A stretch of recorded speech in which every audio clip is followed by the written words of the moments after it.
They're English speakers. Today we'll talk about who the enemy is and also how to use some, but of course not all, of our enemies' dirty tricks while not sacrificing ourselves in any way. So we start with taking a big breath and stretch our arms.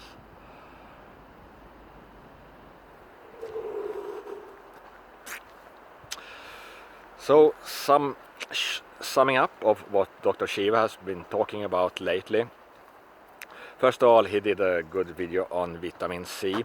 I don't eat vitamin C myself, except for in sauerkraut, which is very good for you in many ways. It just makes me get some diarrhea, but it's very good if you have an infection. And if you're at a hospital, you can get the vitamin C or ascorbinic acid straight into your blood, and they know how to do this, hopefully, even if only 1 in 1,000 Swedish patients got it. But if you give people 100 grams, that's a lot. That's 100 times more than you should normally eat. So that's something for the medical staff, not for you to experiment with, even if you, well, don't do that. But this is interesting. I want to simplify stuff, so I don't talk about so much the details about vitamin C and so on. I say eat your vitamin D at least as much as Fauci, instead of following his advice. That is way too little of it. And if you start to get that science, then you get the science with avoid the sugars, eat more mineral-rich food and so on. Get your zinc and copper and iodine and so on. But the simple slogan is eat your vitamin D, and then you can learn about quercetin and ionophores and green tea and much more. But who is the enemy? They like exclusivity. They have their clubs, if it's international organizations or some place where they hang out with other billionaires, or if they work for the government, they have their own stuff and you're not invited whatsoever. They are not transparent. They don't want you to see their receipt that they don't have. Instead they deal in secrecy and so on. They like to simplify stuff, but they keep it very simple. For example, with COVID, they say number of deaths per capita, okay, that says everything, and now we should lock everyone up, or we did great, or whatever. They don't care about going from one number to where they want to go. They are like this wolf in the wolf and lamb story, when the wolf come and says to the lamb, I want to eat you because you were trespassing here last year, but the lamb says, oh, but I'm only a few months old, so I haven't been there at that time. And then the wolf come up with excuse after excuse, but nothing works, and then the wolf eat the lamb. That's how these people work. They take one variable and then they do what benefits them the most. They don't try to reason about what is really the reason behind stuff and what we need to know, or what do we need to know, and so on. They only care about their power and their power over you. So don't make things simple, but not too simple, and don't jump to conclusions. They want centralization, of course, for reasons. Of course, there are some things that you can do better in a central way. If you have a very complicated product, you can sell it for to 1 billion people, and then you can actually afford to develop it, which you can't if you do it small. And they love censorship because, well, they want to dominate other people. That's their goal. And they want to make you into a robot. They don't want people. So it's very simple to see what we want. We want to be inclusive. I'm quite brutal against people who can't think, so I will criticize them very badly.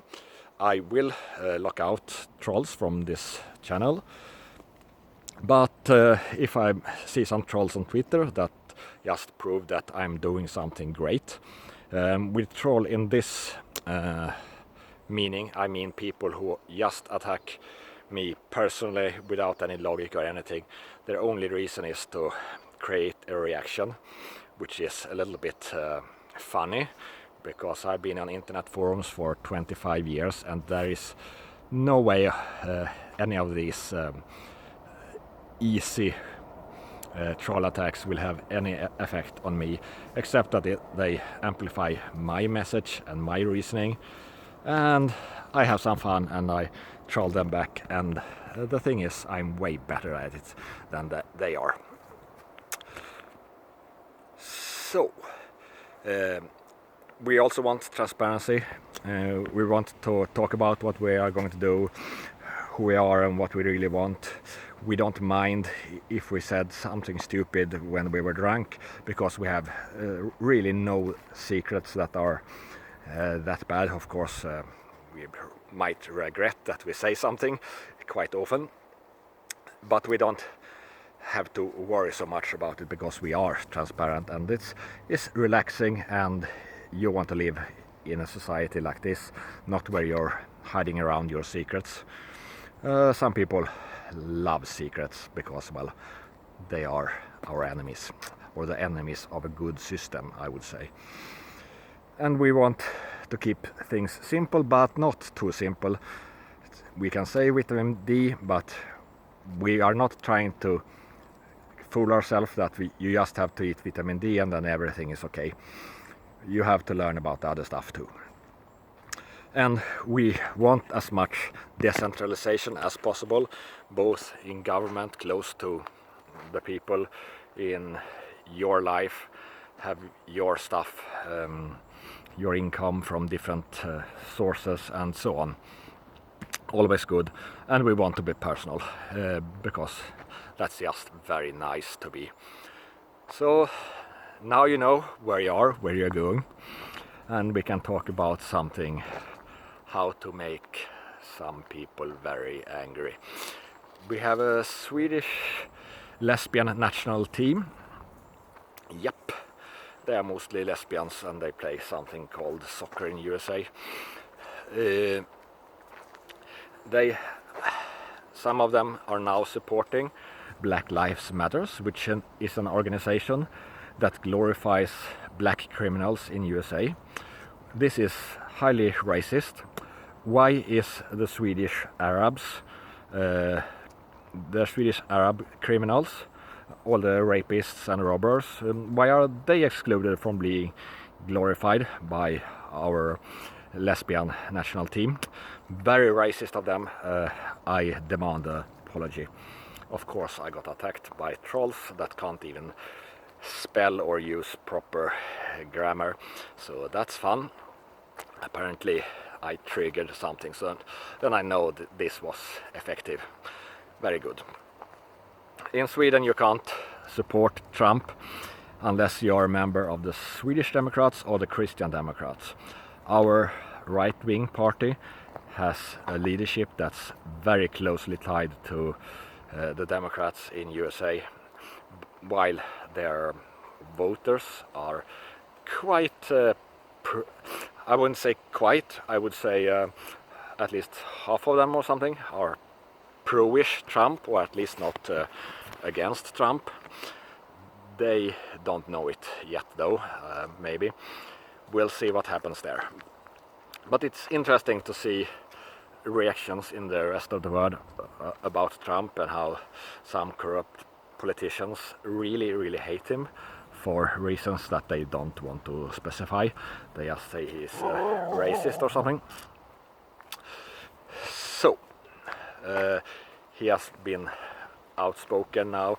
He forbid this critical race theory, that is basically you are preaching racism and you indoctrinate people to think about race all the time, which means that people tensions will increase. It's very divisive and so on. And now he wants a fix the education so that you have to teach children to be American and to like America. This of course made all the communists who want to destroy America very angry. So now they are preaching that America should be destroyed, and they are destroying themselves mostly. This is called oikophobia. I will not link to the Swedish article, but yeah, it's in the Swedish video. It's an interesting word. It means that you hate your culture and your own country and your own family and stuff. So don't do that. It's better to love your family, love your country, and you don't have to hate other countries, unless they are, of course, Denmark. You can't be all that perfect. Just kidding, Denmark. You're okay. But we have good relationship here in the Nordic countries. It doesn't mean that we like each other in all ways, but we are quite fun about it, I would say. It was some time ago when we were fighting, but it was mostly for other reasons, I would say. Enough about that, and I'm lost in some known part of the forest.